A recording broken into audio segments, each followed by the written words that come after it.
This is The Right Approach. I'm JW Judge, and with me is my co-host, Barbara Hinsky. This is a podcast for writers to learn more about the craft of writing as we explore a new topic every week. Our guest today is Kathleen Schmidt, who is the founder of her own public relations firm. She is very active on Twitter, which is where I first started following and keeping up with her, where she talks about the business side of publishing, and also lots of other things like personal human stuff. And she recently started a Substack called Publishing Confidential that everybody who is involved in writing and authoring should definitely subscribe to. And if all that weren't enough, she's also working on an MBA. So, Kathleen, welcome to the podcast. Thank you so much. I'm happy to be here. All right, let's start with a very general question, and then we'll get more specific. When authors are working with, well, let me do this. Is there a difference between me saying someone is a publicist and a public relations firm? Are those different things? Really, I have a public relations firm that is mine. I am the only employee, but I am also a publicist. And that can mean a lot of different things. A public relations firm, depending on what they specialize in, can cover a wide array of different areas. And then, there are public relations firms that just focus on authors, publishers, and the book world in general, which is what I do. And they can be as small as I am with one person. They can have 3 people, or they can be really big and have, around 10 to 15 people. So it is what you make it, really. I don't think there's one definition of it. Yeah, I think probably when people think of public relations, they usually think of people handling crises situations where, somebody went on Twitter and did something dumb or got arrested. Or in my case, when I, in the scope of my law practice, have had to hire a PR firm, it's to help us manage a situation. But like you said, there are lots of niches and places to fill in that business. So, Right. all right. So when authors are working with a publicist, Mhm. let's talk about what they should expect. And also maybe it's maybe the same question, maybe a separate question about what they should not expect. I Yes. think one of the things that I tell potential clients when I speak to them, and authors in general, when I was working in-house for different publishers, what you can expect, or what you should expect, is someone in your corner who's guaranteeing you their best effort to approach the media on behalf of you and the book. I'm simplifying it with that sentence. One of the things that I have found is that when I talk to potential clients now, I make sure that I really ask them what their goals are, not only for this book that they want to publicize, but for the future of their career, where they've been, where they are now, and where they're going.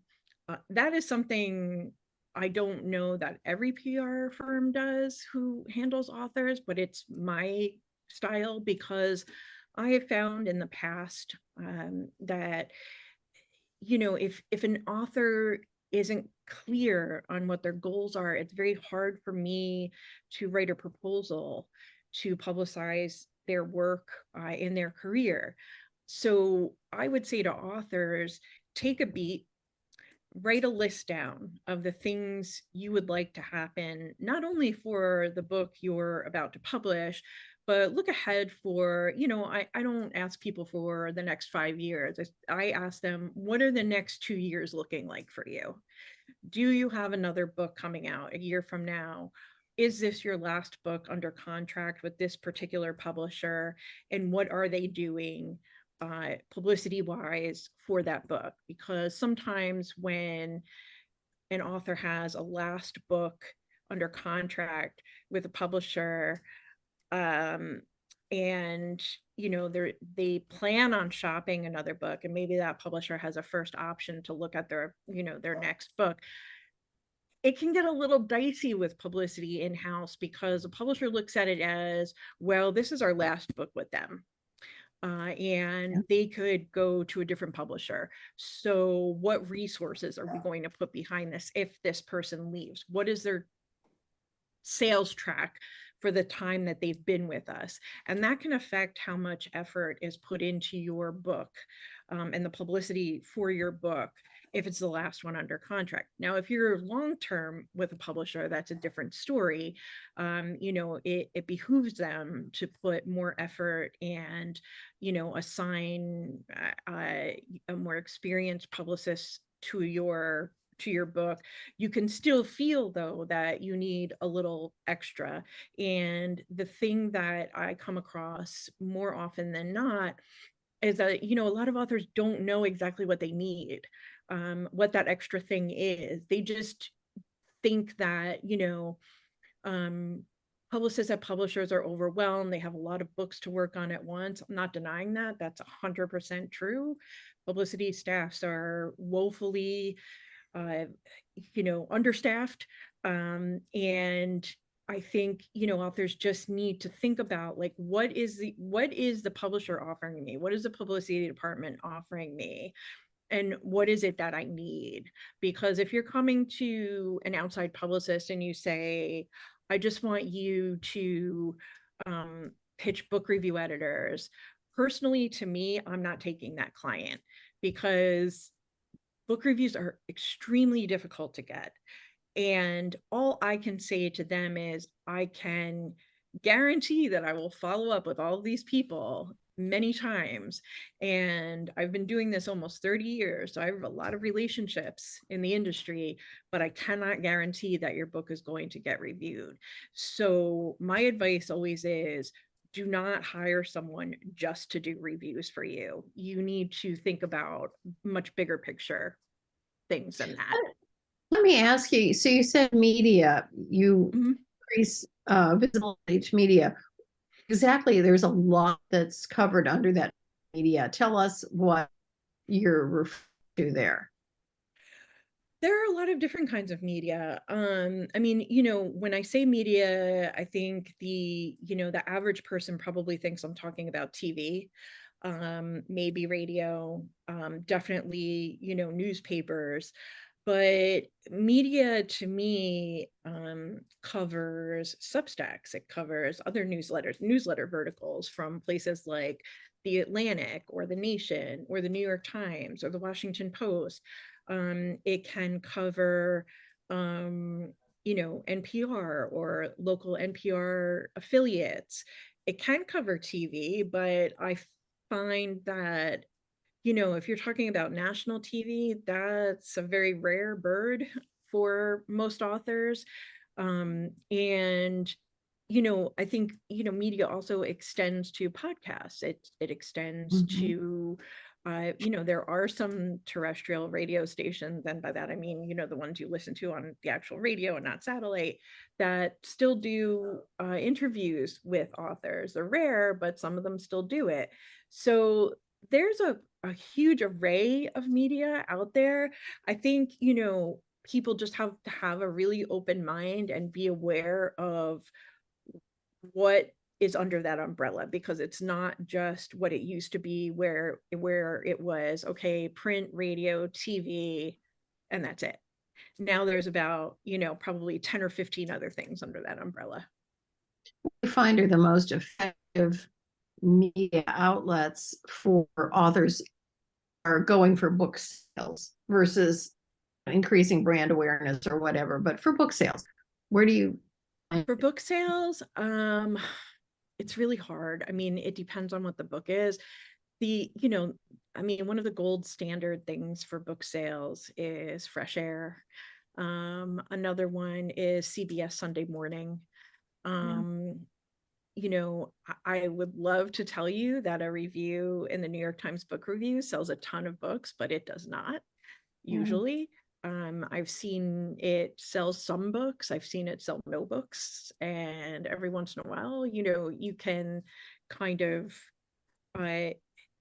see the conversion from a review in the Times or someone or somewhere else like the Washington Post or the LA Times and say, oh, okay, it got a little bump from that. Is it a sustained bump? Usually not. So, you know, if you're talking about something that is guaranteed, you know, usually guaranteed to sell a good amount of books, I would say Fresh Air or CBS Sunday Morning. And those are two very tough gets. Yeah, for sure. Well, I want to go back to really one of the first things you mentioned and talking about you talking with authors about what their goals are. Mhm. Because, you know, and I think this may apply even more to nonfiction authors than fiction authors, because I think there's a lot of people who write a book and maybe they think this is the only book and I'm building my brand around this book.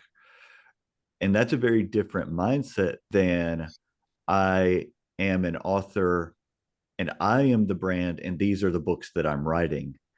And Mhm. so how do you help authors, you know, sort that out for themselves?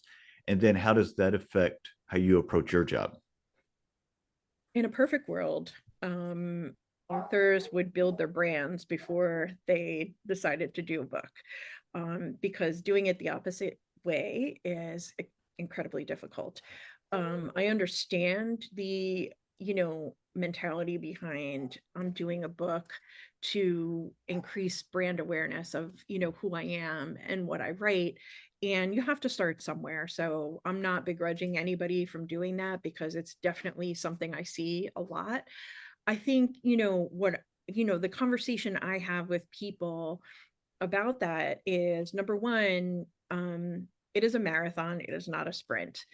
So if you're hiring me to, you know, increase your brand awareness fold within 3 months, that's not going to happen. And I will tell you that. You know, and the other part of it is it's not just up to me to increase your brand awareness.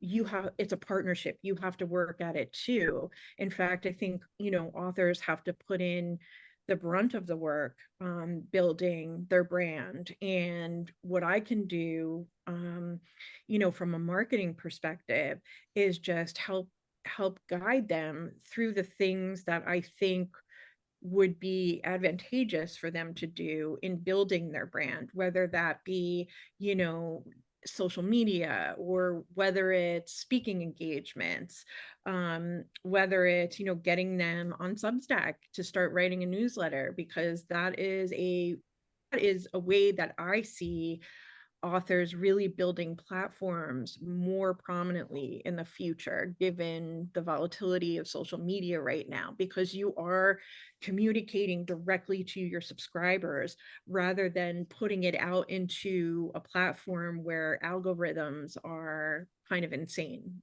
and you never know what kind of engagement you're going to get. But I think Do that's you a really good point. Barb, I was going to change direction. So if you had a follow up on that, go ahead. do you find that Substack works for novelists or is it mainly for your nonfiction authors? What do you think? It can work for both. It depends on what they're writing about, honestly. I think that, you know, if you're talking about someone who is going to start a Substack so they can, you know, write a book through Substack, doing it, you know, as a series, that's going to be a lot more difficult unless you're a big name. If you're an author who's, you know, writing about your experience as an author and putting other things in there, maybe interviewing other authors, it's all about the content and what you know, you have to know your audience and what you know about them or what you see them reacting to on your dashboard. And Substack kind of informs what works and what doesn't, and you have to pivot sometimes your content to see what subscribers are reacting to. I've noticed that a lot with my own, with, Mhm. you know, the numbers of what does really well and what does okay, and then what's kind of not doing, you know, what doesn't do so great. But I would say that, you know, if an author is considering doing a Substack, it has to be some kind of service to the reader. That's a good way to look at it. And what service are you providing them? So when you decided you've got this newsletter you want to do, Publishing Confidential. Mhm. You elected to do it through Substack. Mhm. And I guess we can make this either specific to you or more general of, why did you choose Substack versus a more traditional, blog on a domain that you own, or, Medium, or just a private newsletter?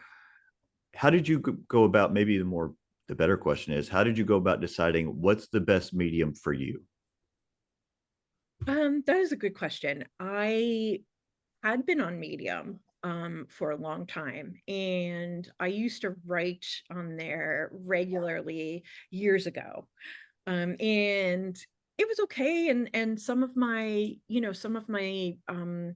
posted really well on there, and then I kind of like let it go because it just didn't feel like I was writing for a specific audience. It felt like I was just putting it out there, and I did try MailChimp for a newsletter. I did, oh gosh, I don't remember when I did it, but it was probably maybe 4 or 5 years ago, under the same uh, you know, sort of auspice that Publishing Confidential is. And it did okay, but it still wasn't like, I don't know, it's hard. It seemed hard to me to get people to come to it. Um, and then I started subscribing to a lot of Substacks myself. I will not tell you how many I've subscribed to because it's way too many. And I through subscribing to so many and unsubscribing to them, I found, well, this is something that could work for me. It's an easy platform to use. You can elect to charge people for your content. I've elected not to do that on purpose because I feel very strongly that what I'm writing is a service to authors and other people in publishing. And if you're an author or you're in publishing, it's not like you have a ton of disposable income. So I want to keep it equitable for people. Um, and I feel like, the dashboard that Substack provides is really informative, and it tells me quickly, what my open rates are, how many views I'm getting, where my traffic is coming from. It's just a better built platform in my mind. And it's extremely user friendly, whereas I don't think MailChimp really is. I've done a lot of different sorts of blogging or microblogging over the years. I had a Tumblr at one point. There was this other website that I cannot remember the name of from years ago that I used to write on. And so I've done a lot of trial and error here, and this seems to be the most successful platform that I can find to publish on. So that's why I chose it. Basically, it's just it's super user friendly. That's part of it. And the other part that I discovered is that because I subscribe to other Substacks, and I can comment on those Substacks, or some people do threads where they solicit their readers to write something. And I have found from doing that there's sort of an organic way to grow your subscribers by commenting on other people's Substacks, and I have not found another platform where you can do that. So maybe if you've got to follow up on that, Mary, jump in. Now, I was going to ask you, what activities do you most frequently do for your clients, digging into your business? I do a lot of different things. Right now I have a few clients, and it's, a lot of it is pretty much, traditional publicity. But I will say that, when I have conversations with them, and when I do proposals for them, my proposals are not cookie cutter. So I really take time in my initial consults with people to dig into what they're looking for and what is going on with them in their careers and what is going on with their publishers. And, I kind of put them in the position of, well, you need to ask your publisher for their publicity and marketing plans, because I need to see what they're doing in order to, give you a good sense of what I feel I can provide for you.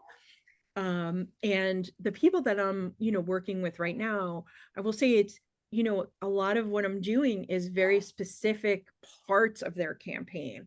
So one book I'm working on is, it's more female oriented media, to, I would say, millennials.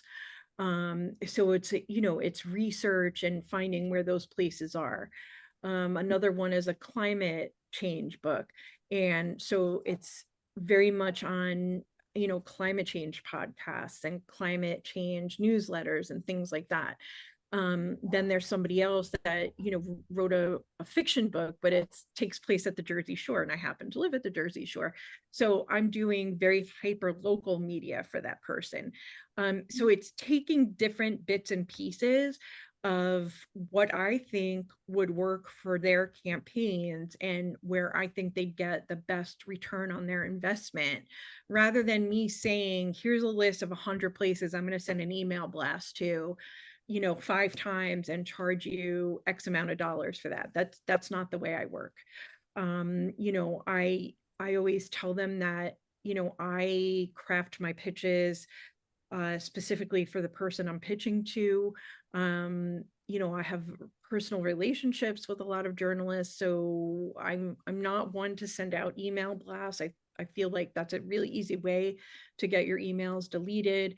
Other things I do are I do consultations, with authors to talk about their social media, what they should be doing, how they should be thinking about it, what content they should be posting, how to build upon it. Those are tricky conversations lately. And I talk to them about their websites. I talk to them about, other marketing activities that they could be doing. I do consultations where we go over their publisher's marketing plan, and I tell them, okay, if they're doing XYZ, you need to work on this part, or ask them to do this. And some of that comes from agents, with their clients, but I have the advantage of having worked in-house for a very, very long time. So I kind of can see what is fluff and what's reality. I hate to say that, but it's true, and I feel for my peers who are working in-house, because your hands are tied by budgets a lot of the time. So I really try to give a 360, overview to my potential clients and to people who I do consultations with. I want the whole author. I don't want just, okay, this book, this is it. I'm banking everything on this.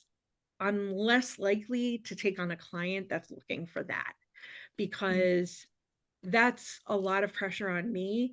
And with all of my years in the industry, I've seen, a lot of people be disappointed because you can't ever guarantee results. You can guarantee your best effort.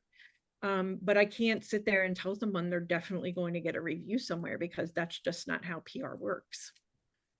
Well, and so let me say, lest anyone think, well, don't all publicists do what you're describing?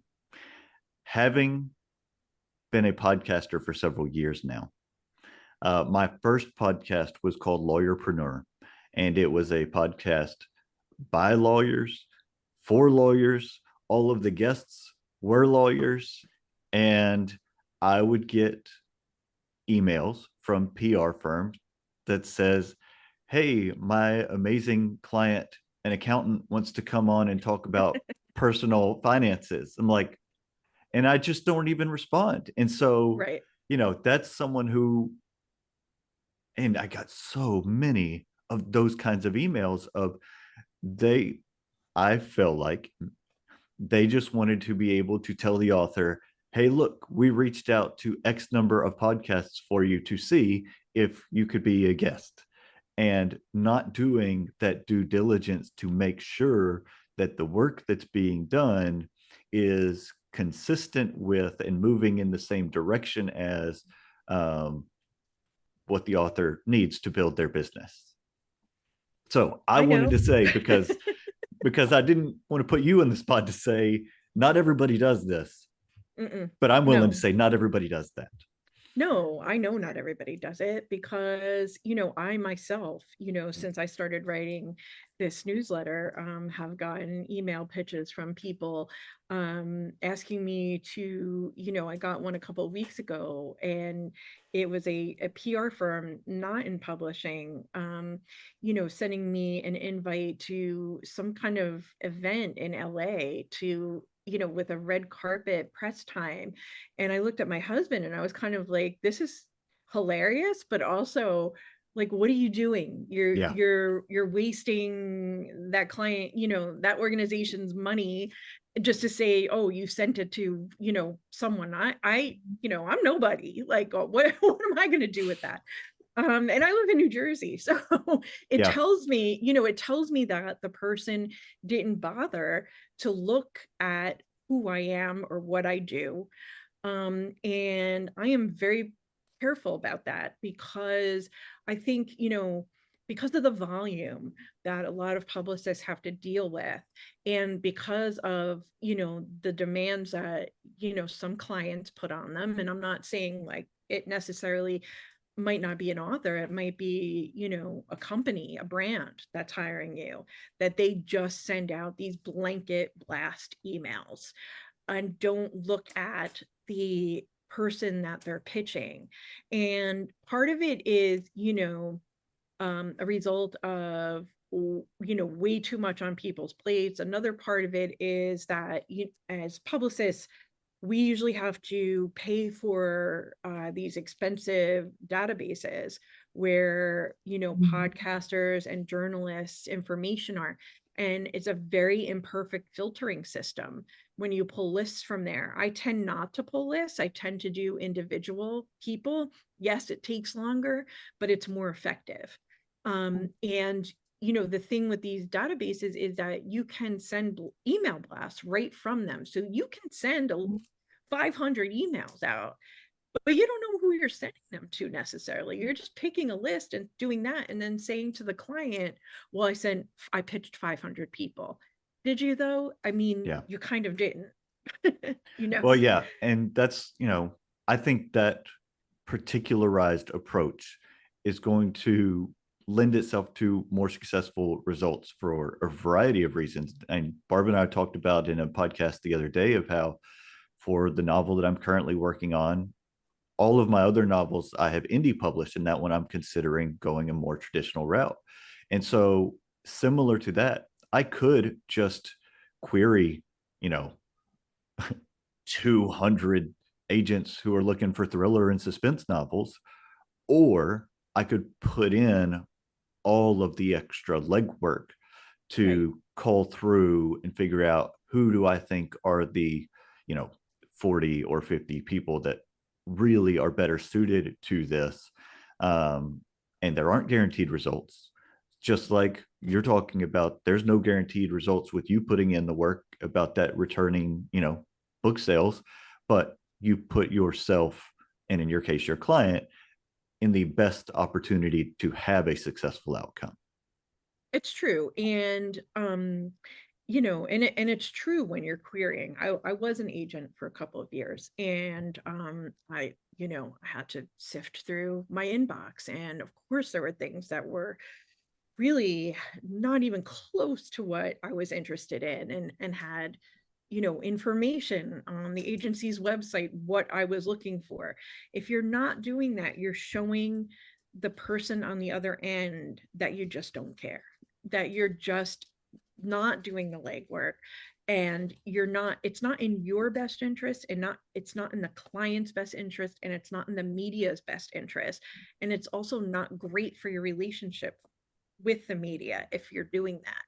So I don't, you know, I will sometimes say if someone's contact information maybe has in it that they do cover something that I'm working on, but I look at their work and maybe there are 2 pieces they've written on it out of how many, I might send them an email and say, am I in the right place? If I'm not, just tell me and I'll go look for someone else. I don't put the onus on the journalist though to tell me who the person is. Mhm. If they want to, that's nice of them, but I'm also respectful of their time. So, it's give and take between publicists and journalists, and that's something that I think gets lost in the amount of volume that publicists have to deal with sometimes. All right. So I if really we can, appreciate the integrity that you approach your business with. Thank you. That's laudable. Thank you. yeah. And building on that, as we kind of get toward the end of this, there aren't guaranteed results, no matter how good anybody is at their job. How can authors tell if the money they're spending is being used effectively? You can tell because you have to be communicative with the publicist and vice versa. If the publicist is not getting responses, from particular people in the media with a pitch, it's the publicist's responsibility to say to the client, look, I'm not getting a response to this pitch. I need to pivot to something else. Let's talk about it. What else can we pitch them? Is this, does this sound good to you? Here's the angle. You can't work siloed if you're a publicist. You have to communicate with the author, and they have to know how you're pitching them. They can't not know that you're taking a particular angle with them, and then you say to them, I booked you on this interview, it's in 2 days, and this is what you're talking about, and you've never discussed this topic before with them. You really need that communication between author and client, because even if nothing is working and it's silent, and I will say this, for every 50 emails that we publicists send, we are lucky to get 1 response back from the media. And that is the truth. And that's just, the world we live in. We are bombarded with emails. And not every journalist has the time to answer every email. I respect that. I know it's how it is. I'm not going to, blast a journalist for not returning my email. But at the same time, you can't just stick to that one list you have and keep going back and back and back and not getting a response without trying something different. So I would say, you're getting your money's worth when your publicist, tells you, look, this isn't working. I need to talk to you about what other direction we can go in, or, this is the list that I've been working with and I'm not getting a great response, so I'm adding 5 more people, something like that. It's always give and take. So the first question I usually get from people is, how much do I charge? I can't answer that question. No publicist can answer that question. It's not going to be on a publicist's website. It's not going to be in the first conversation that you have with a publicist. It doesn't happen until you and I have a really good conversation, maybe 2 conversations, and I go back and I write a proposal, lay it all out, and figure out what it is I'm charging you for. And then I can put a price tag on it. And only then. If someone is telling you what they charge within the first phone call, I would be a little, uncomfortable with that, because how do they know unless they go back and kind of think about it a little bit more in detail? I can't tell you how informative and helpful this has been for me. Just listening, I really enjoyed it. So before we let you go, I want to make sure people know where to find you and your work. Okay, so my website is under construction, so it's not up yet. The best place to go to find me is just to shoot me an email at Kathleen@kmspr.com. Find me at Twitter at Kath M. Schmidt, or subscribe to my newsletter, Publishing Confidential, on Substack. Those are 3 really good places to get me where I pretty much exist, or Instagram, same as the Twitter handle. All right. And that's Kath with a K for those, just Yes. in case you're listening and not seeing, that's with a K. So thank you so much. I really enjoyed the conversation. Thank you so much for having me. I appreciate it. Right. Yeah, very Bye. informative.